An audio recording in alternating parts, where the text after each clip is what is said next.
Informasi pertama dalam Aceh hari ini, saudara, proses hitung hasil pemungutan suara pemilu 2024 di Kabupaten Aceh Besar berlangsung hingga Kamis dini hari tadi.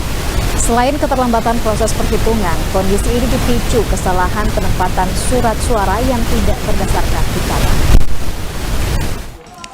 Surat suara calon presiden merupakan surat suara yang lebih dulu selesai dihitung di 1.264 tempat pemungutan suara di Aceh Besar, salah satunya TPS Gampung Lambadalo, Kecamatan Baitusalam, Aceh Besar. Selain di Gampung yang menjadi posko logistik pemilu di Kecamatan Baitusalam ini, kondisi serupa terjadi di 57 TPS di 13 desa di kecamatan setempat. Kondisi ini menyusul proses perhitungan surat suara presiden yang menjadi prioritas pertama. Dari hasil perhitungan hingga pukul 11 malam, calon presiden nomor urut 1 unggul dengan 83% suara. Adapun urutan kedua perolehan surat suara dipimpin pasangan calon presiden nomor urut 2 dengan perolehan 14,85%.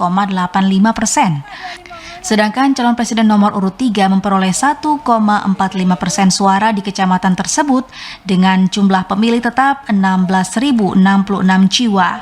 Proses perhitungan untuk seluruh surat suara di 60 TPS Kecamatan Baitusalam diprediksi selesai pada Kamis dini hari. Ini jam 1.15 baru dibuka, sebagiannya adalah DPRA. Untuk penghitungan suara presiden dan wakil presiden, mudah-mudahan ini sudah selesai karena pertama dibuka adalah ketok suaranya untuk pemilihan presiden. Ini hasil sementara. Kalau 01 sekitar 83%, 02 14% lebih, kemudian 03 1% lebih.